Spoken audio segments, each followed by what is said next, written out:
we have a family, and they are a very privileged family, especially for Texas, because there's something I should tell you about the state of Texas, which is very famous, but maybe a lot of people don't know. It was originally part of Mexico, and so in the mid 19th century, Mexico broke away from Spain, criminalized slavery, so it had an emancipation of all of its slaves. And Texas was a slaveholding state with a very great deal of its economy based on those plantations. And you should also remember that this whole belt is completely ethnically mixed and always has been, of European, mestizo, and native. So therefore it's already full of what today we would say Mexicans and Americans, but that doesn't mean anything.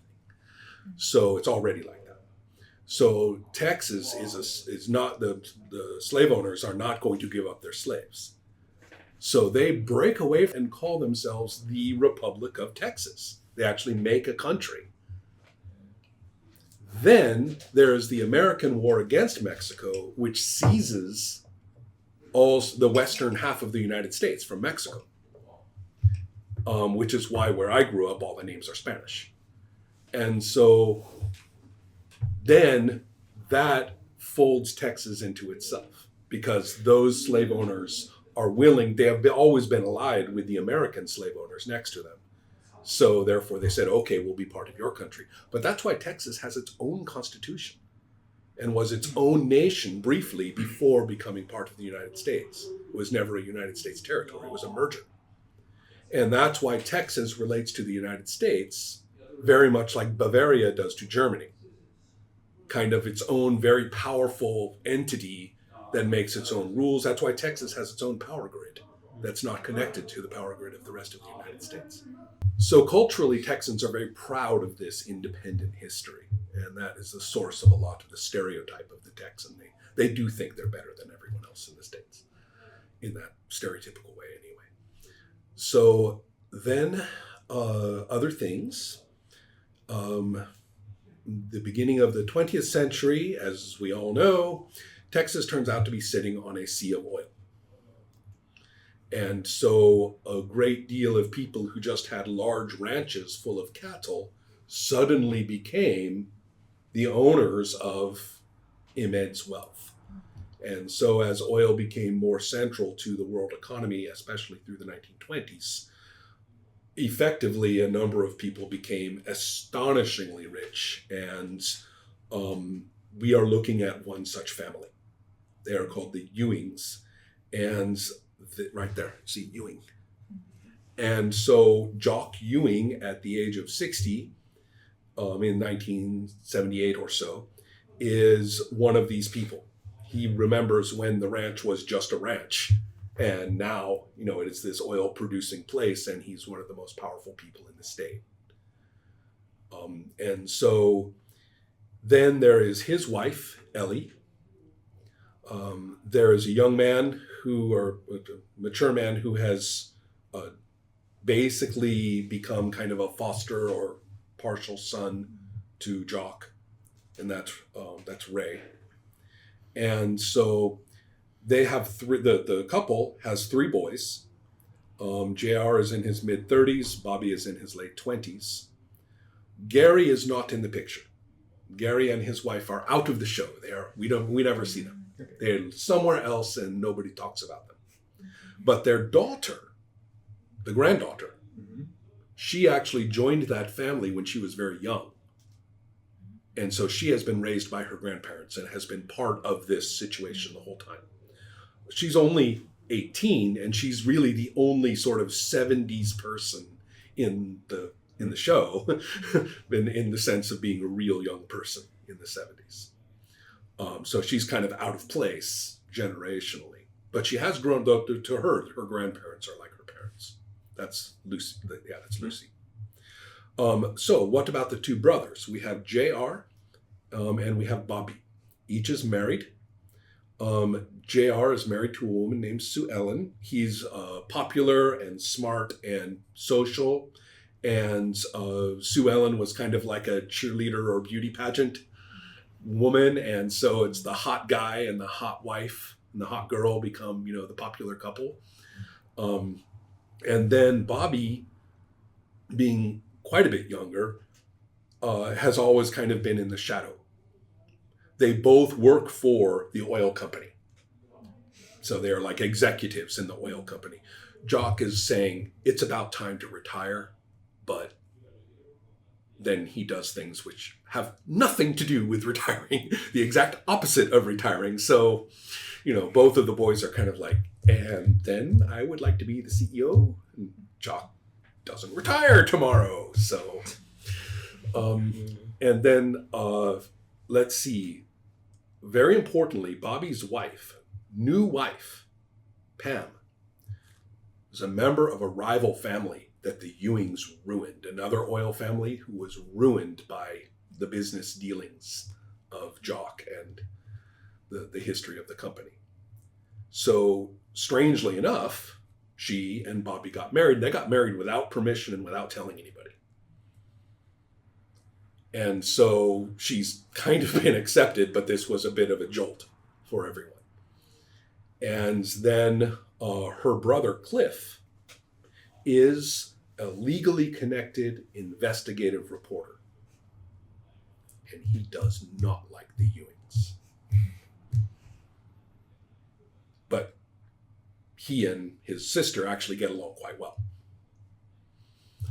So there's drama here. Right? A few personalities. I should not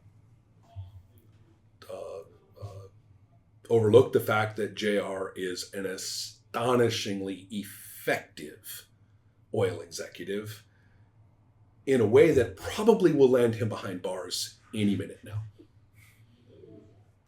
So he has no regard for the way you are supposed to play the game or anything of the kind.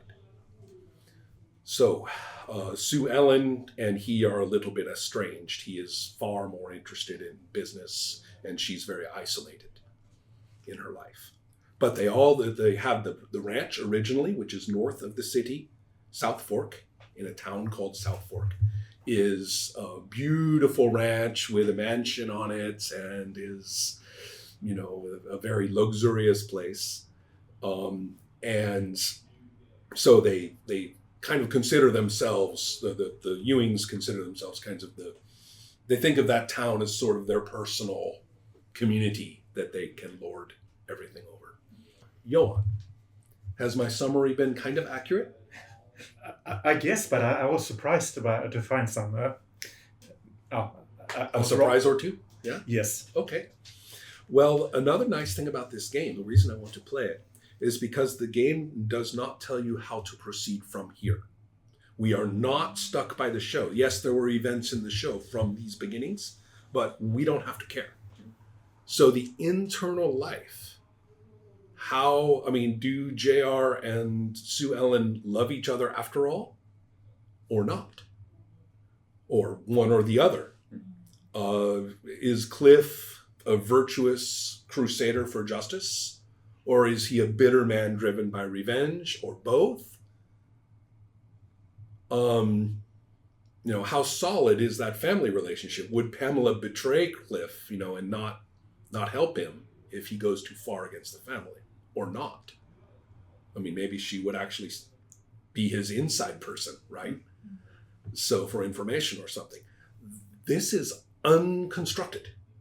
So we are kind of making our own Dallas by becoming the insides of our characters. And that is good, right? That's what we want to do. So I will move into procedure so we don't get too bored. 1, 2, 3, 4, 5, 6. And according to my instructions, so we won't have Ray, we won't have Lucy. Player characters are the main. These are the player characters. Right. Yeah. So that's why I was talking about 9 people. I get it.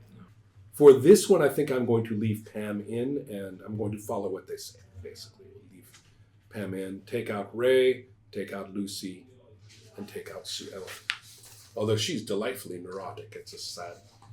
Yes. Yeah. We have JR, Jock. My back-to-back printing seems to have betrayed me. You've given me a blank here. Thank you so much. Yeah. Well, my printer definitely betrayed me. Okay. Pam, Cliff, Bobby, and Ellie. Okay, Ellie is the mother, the matriarch. Yeah. There is a little bit of a paragraph here, which is really the only thing that you are constrained by. This little paragraph right here on the sheet, it's the only thing that you kind of have to take as a given. But it doesn't tell you what to do. Should we just do this? Yeah. At random. We don't know who we get. The characters vary in their power greatly. They will be in conflicts with each other, perhaps, and some of them are powerful enough to just dominate another single character quite easily. They can't dominate 2 or 3 opponents. And also, there's something called power that goes up and down and things. And so even the most powerful character in the game might be caught at a disadvantage sometimes. But alliance in conflicts is really important. There's only one character who has a chance of kind of brazening through everything by himself, and that's JR. Everyone else pretty much needs to start working with other people. And it doesn't have to be about the mechanical things. It can just be emotional too, you know. So we are going to be playing these characters. This is not a board game with hats.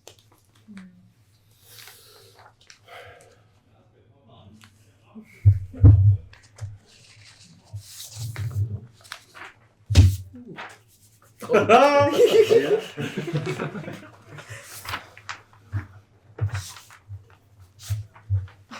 Well, at least I got to play Jock. Uh-huh. Okay, here are some things for you to know that we all know going in.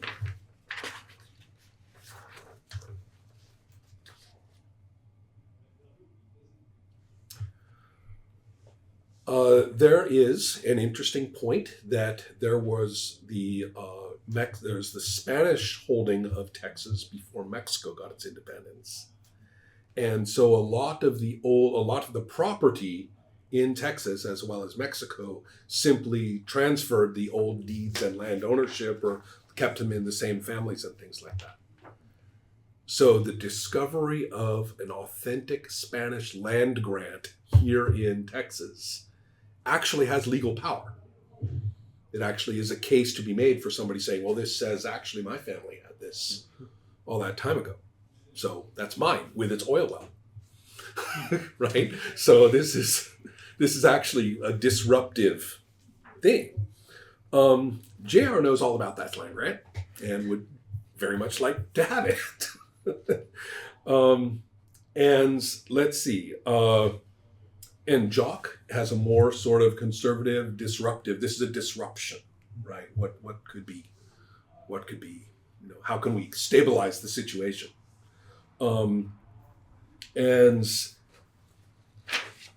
following the logic, Bobby, you see, Bobby's the good kid. He does his job at the company, at Ewing Oil Company. It works hard, puts in the hours, knows everybody who works, you know, in the offices, and follows all the day, you know, all the financial metrics and everything. Also, he has great hair. Yes, so his hair is quite amazing. But but nobody cares. JR is, you know, the deal maker and the face and the charismatic guy. Well, but he's always screwing off and going somewhere else and coming back with a deal or something like that. But Bobby's like, under these circumstances, maybe I can get something done and Dad will pick me when he retires, right? If I'm good enough. Poor Bobby. And so that's kind of Bobby's situation.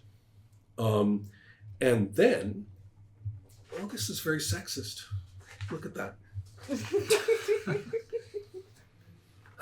Okay. Yeah, I actually hoped to play Miss Ellie. Yeah. And so we have a couple of other people. So that's kind of the oil situation. And of course, Cliff, a social justice warrior. I mean, Mexican Americans would be getting access, would be able to use that land grant. Wouldn't be going to any of the privileged white Texans. And so he's rather keen on this idea. And so that's kind of where you know about the land grant, and that's a thing for you. And then who else are we talking about? Miss Ellie. Yes. Yes. Let's talk about where'd she go? Yes. Well, you have a completely separate situation. A young man that you knew long ago. Asterisk, asterisk, asterisk. Has become a senator, a state senator. And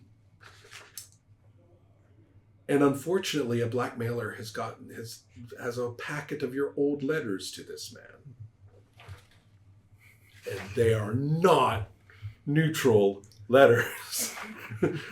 they are some hot letters, okay? And so Jock was unaware of this entire thing. It's before Jock, but you happened never to mention it about the senator. I mean, never came up. He didn't ask. If the letters, as this says, if misinterpreted, they could cause a misunderstanding with Jock. He's very traditional, very ownership-oriented man. Even though you guys are older, he takes this stuff seriously. It says, even though you and the lawyer were never much more than close friends, which I find remarkably ambiguous in its phrasing. So that's kind of up to you, just exactly what you did or didn't get up to with the lawyer. But, so that was long ago and far away. So anyway, so you have a completely different problem. And then we have Pam, last one. And you're playing Bobby. Okay. Got it. Okay. And so, Pam, you also have a very secondary situation. You and your brother have,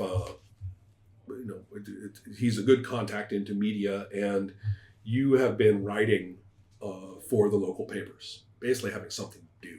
You may notice that in this culture, the women are kind of expected to go have something cute to do, right? Something community to do, right? So Pam has decided that that working with working with these magazines and the papers is something you want to do. This is the kind of thing that causes trouble for everybody else. Is this diceless, by the way? No, there are dice. Believe me, there are very definitely dice. Okay, so these are two cards that JR has face down. So you know what they are, but no one else knows what they are.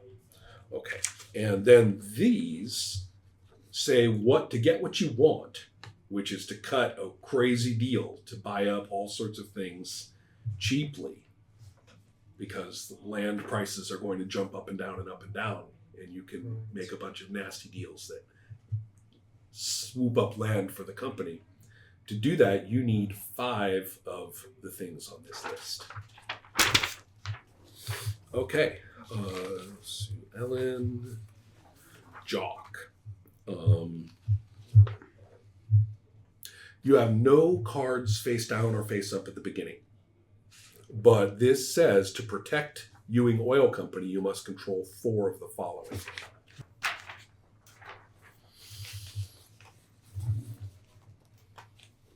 Ellie.